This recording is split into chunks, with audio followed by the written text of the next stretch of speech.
Hi, I'm Peggy Kelly with the Mighty Santa Paula Times, and I'm here today to talk to Joe Ramirez, who is running for one of the seats, Area 3 of the Ventura County Community College District, which represents various areas, most notably Camarillo and the Santa Clara River Valley, all of our communities here, and a little portion of Oxnard and Port Hueneme.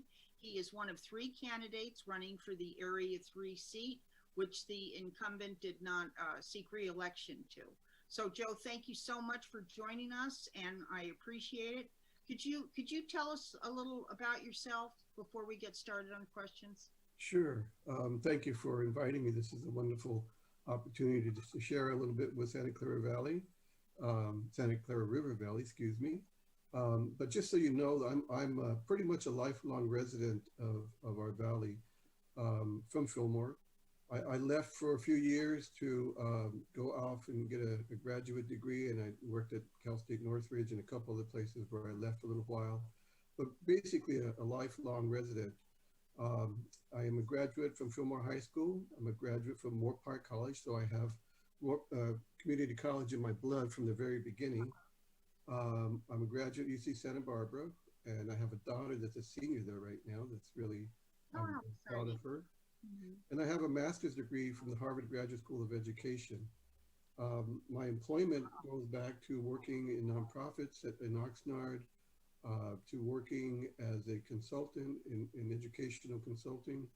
I have been employed at California State University, Northridge, California Lutheran University, and then Rio Hondo College, it's a community college, Oxnard College, and as a vice president at Los Angeles Mission College for almost 10 years. And then I finished my career as a counselor at East LA College. So I drove a lot. I was a resident here, and I drove back and forth between here, LA Mission College and East LA College and Rio Hondo. But home is Fillmore. And I have a very, very strong passion about Fillmore and Santa Paula and our valley, as well as Camarillo and South Oxford and Hueneme. I did retire from the community college system, but I didn't stop working. In fact, just before COVID hit, I was working at Santa Paula Unified High School, at Santa Paula High School. And I was actually working with seniors and sophomores. And what I had wanted to do for the longest time is to work with seniors, because part of what I see with the community colleges is that our students were going, but they're not prepared.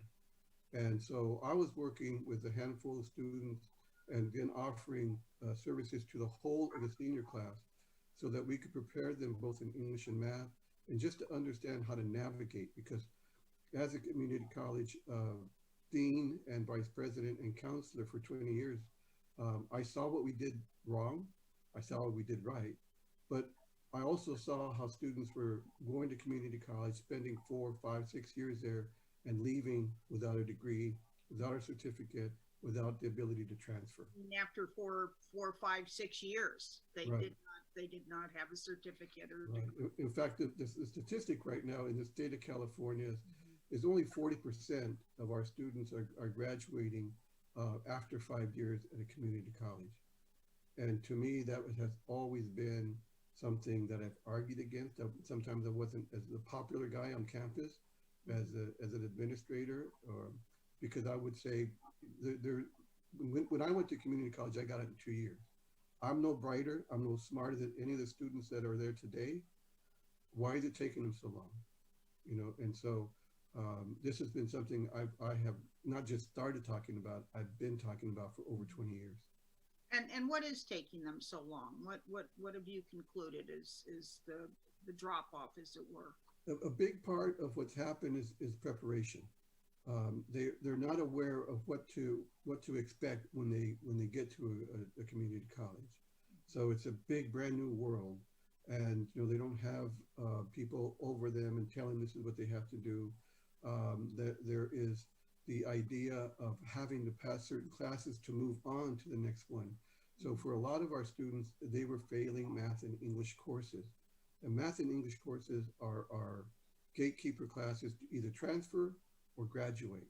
If you don't get to a certain level, college level English, college level math, and you don't pass them with a C or better, then you don't get to graduate and you don't get to transfer. So students were having to take, retake, and retake those classes. Plus, they may have assessed, there's no longer an assessment, but they self-assess, but they would assess into lower level math or English classes, 2 or 3 levels below the English or math levels. So if they tested level 3 below, that's a year and a half before they can begin to take that English, that college level math. So that's one reason. The other is preparation. That's how they're entering college. They're entering college with that lack. Yes.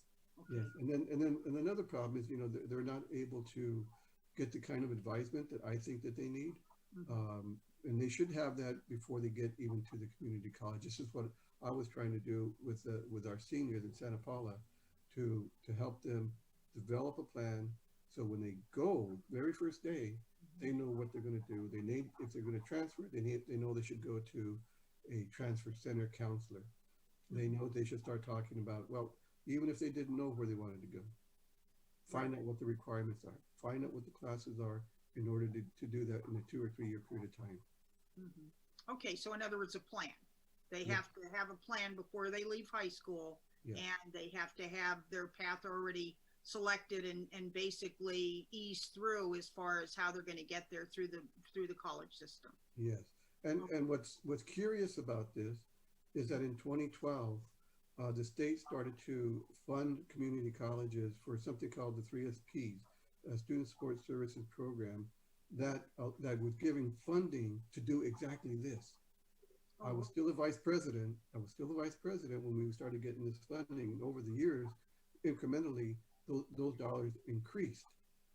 And there was a student ed plan that was supposed to be developed, but for the most part, students got the plan that only was, take these cookie cutter classes.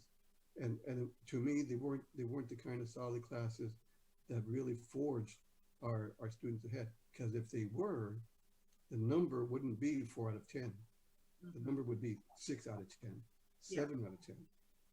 Now, do you feel too that should the colleges, should the community colleges, should they be perhaps offering more vocational training also, as far as 2-year certificates? I know they do to a certain extent, but should they be doing more to help people that perhaps don't want to particularly go to college, but they do want a good paying career that they enjoy, and that can't be outsourced? You can't outsource an electrician or a plumber or a car mechanic or all sorts of things that are great careers. So do you think that there's enough of that type of offering in the community college district? There probably is not enough, and those arguments on both sides, because you'll have a faculty and academic administrators will say, well, they're coming here to get an academic foundation and background.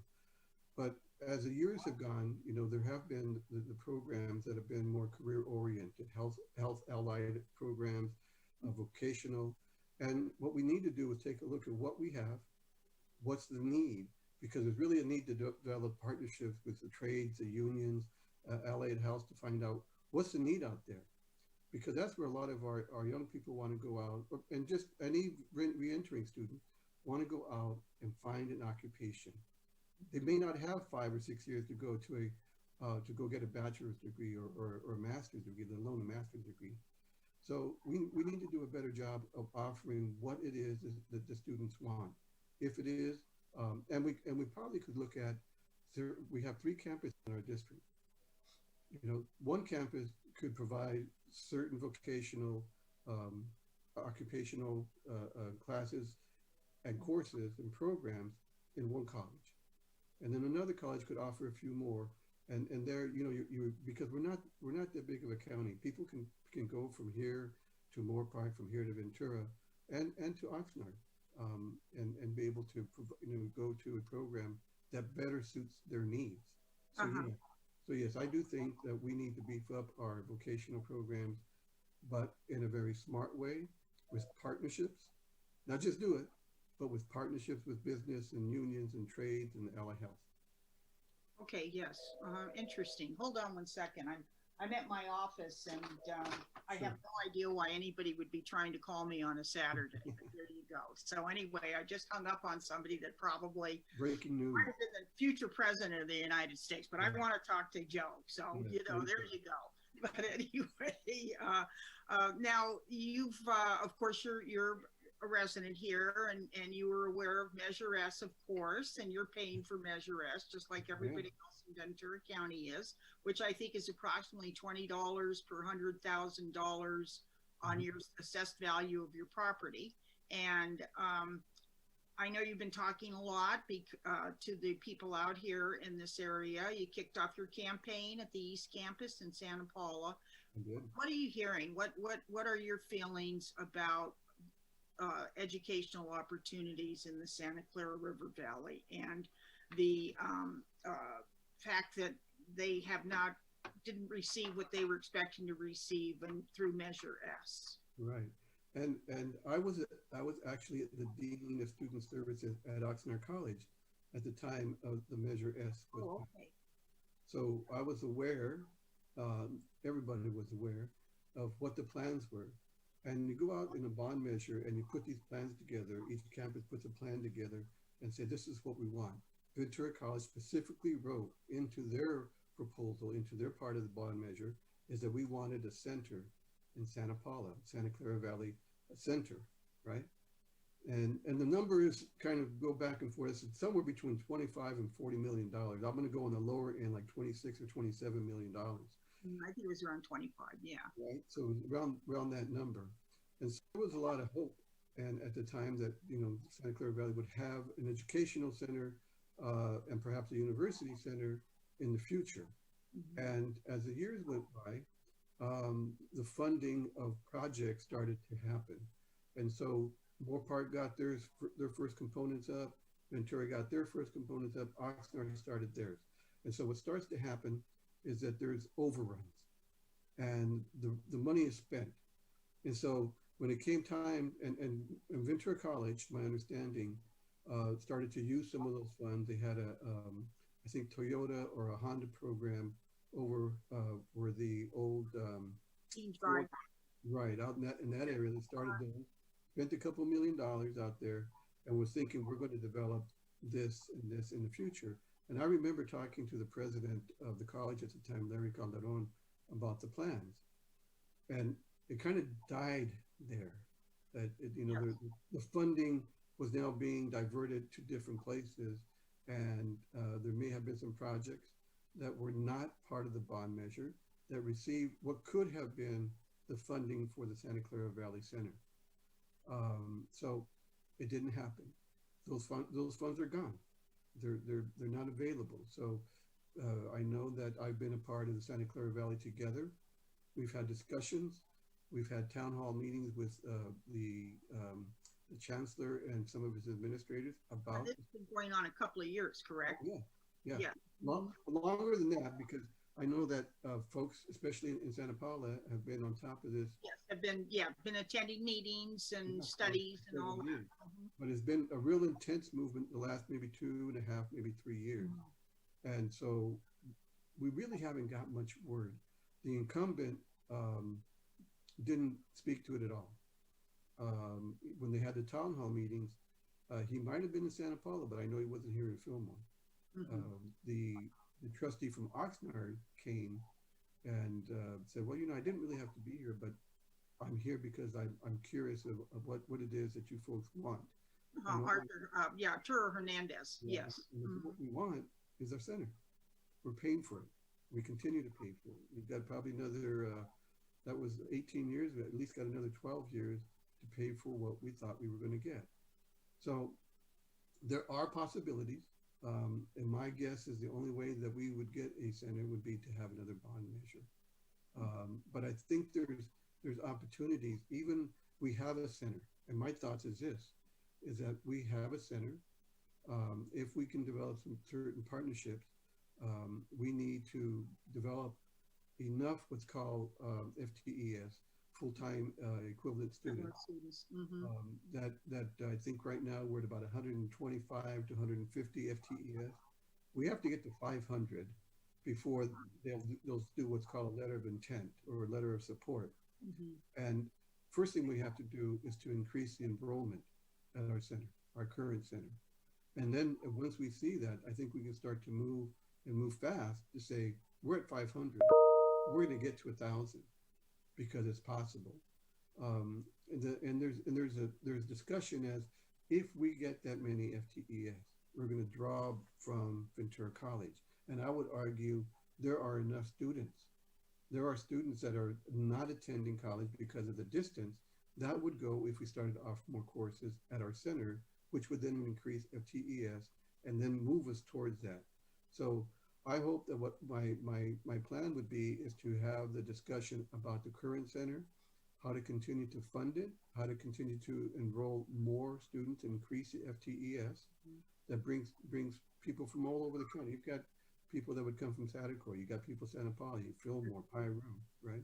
And then with them building Newhall, for all we know, we'd have people coming here from Newhall because they're expecting to build 22,000 houses out there, and those, you know, they're not all going to go that way. They'll want to come this way. It's such a nice drive, you know. So the possibility is there, and I would be an advocate. I would be discussing and bringing it up with the other trustees because y'all need, you know, it's a 5-member board. You know, you need 3 votes. And so, you know, it would be something that I would be advocating on behalf of Santa Clara Valley. Yes, well, I like to think that the present administration and, you know, everybody's different now from when that bond first passed. And I think that they recognize that there is an issue out here at least, whereas before it was just, and the interesting thing about Measure S was when you looked at the actual ballot measure, the campus in Santa Clara River Valley was one of the things that actually appeared on the ballot. And, you know, I mean, and that doesn't mean anything because like they say, well, it's not legally, we didn't have to do that type of a thing. And another thing, just for our audience, the Santa Clara River Valley approved that bond. And here we're one of the poor areas in the whole county. And we approved that bond per capita more than other cities. Because I think the residents appreciate how much an education is valued and themselves more for it. So I've got a lot of hope for the future, but it is something that's going to need pursuing. What, in general, what do you think the college district lacks at this point, or what do you think it needs?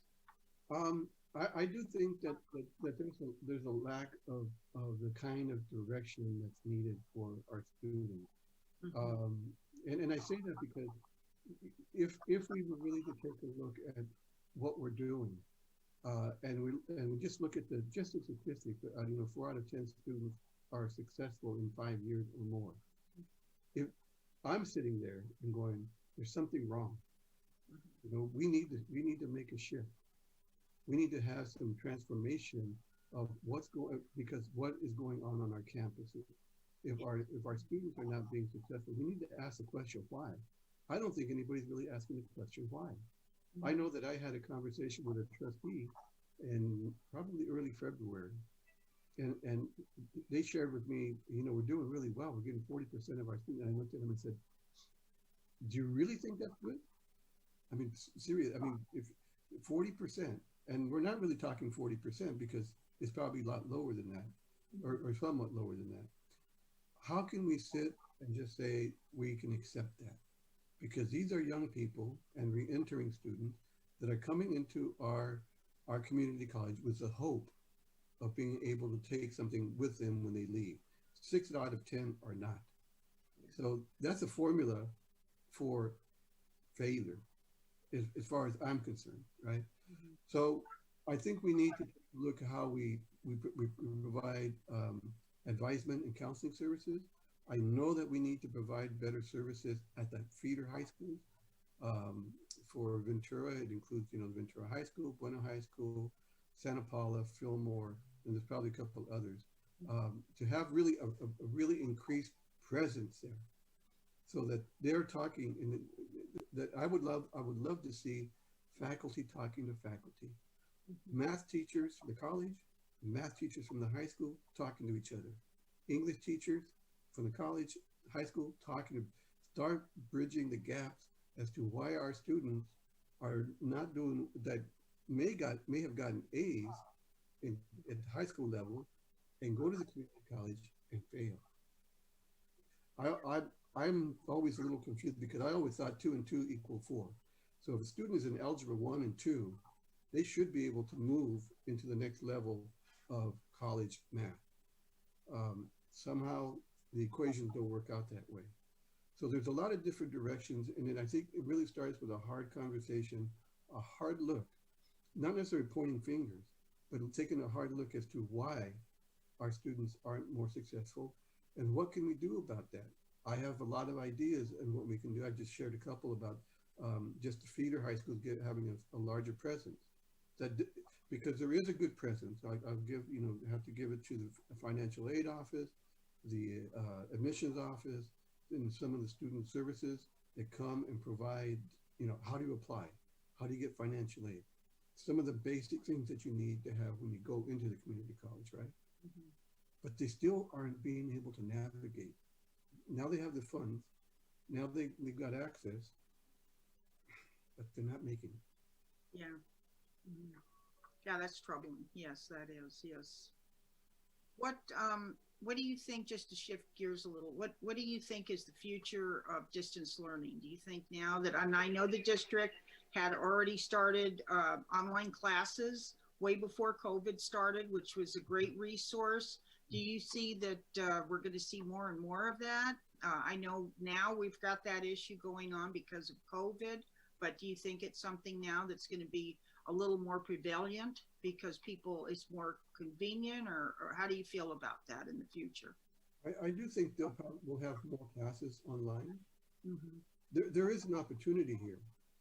And the opportunity is, people from all over the country want to find programs that they can take. And you don't have to be in Ventura County to take a class from VC or from the Santa Clara River Valley Center. Mm-hmm. They can be from anywhere. And that's a trick. If we have classes at our center here in Santa Paula, they should be counted in Santa Paula, not for Ventura College. And so, because that's how that could end up being a lot of classes being offered through Ventura College, but also from our center in Santa Paula, then we should get the FTES from them. So there's opportunities there to learn what it is our youth and students want. This is the other idea that colleges are changing. Part of it is because there's online learning, online classes. Part of it because students want different things. They learn different. They're learning differently, and we need to be able to pay attention to what is it. Sometimes we know that maybe the attention span isn't what it once was, because we're used to something happening very quickly. The digital, whether people use phones, people use computers. Yeah, it's a curse. There's less one-on-one communication. So how do we bring them back to have that one-on-one? And maybe they feel I can learn better. Maybe hybrid. Yes. And hybrid's a whole other area that I think could be very successful as well. And by hybrid, you mean like half the time in school and half the time in distance learning? Yes. Or, some sort of a split there. Right. Yeah. I know that a lot of the schools, at least on the, are looking at that anyway, as far as going back to, and I think that's probably a good way to do it, safety wise and all sorts of different wise at this point in time.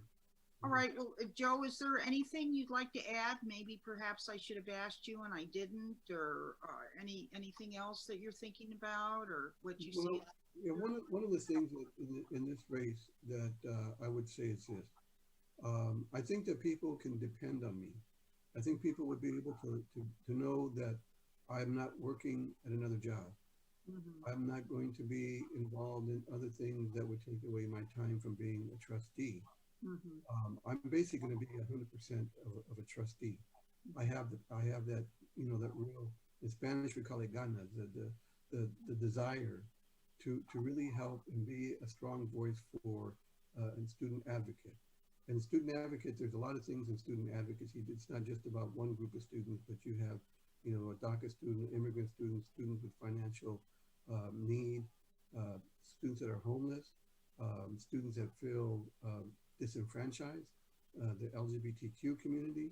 So there's a lot of student advocacy that needs to take place for them to understand this is their campus, this is their college, right?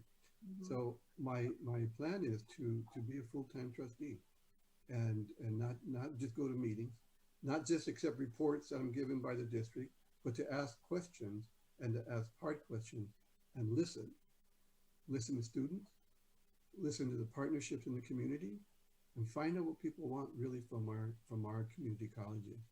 So I really want people to know that they would get someone there that would give 100%. Okay, well, good luck to you November 3rd. Thank you. I appreciate that. And thank you so much for joining us today. And once again, I'm Peggy Kelly, and this is our campaign update with the Ventura Community College District, which is always a mouthful. And we are with Joe Ramirez, who's one of 3 candidates running for Area 3. If you'd like to watch this again and again, you can go to kadytv.net, and it's also going to be broadcast on Santa Paula Spectrum Cable Channel 10. And if you do go in and watch us on kadytv.net, go to YouTube and maybe subscribe. It's free and it allows us to bring us more broadcasting. So once again, we had a visit today with candidate Joe Ramirez. And Joe, thank you again very much, and good luck to you on November 3rd. And everybody out there, thank you for joining us for these broadcasts, and stay well and stay safe and vote. Yes. Thank you. Thank you.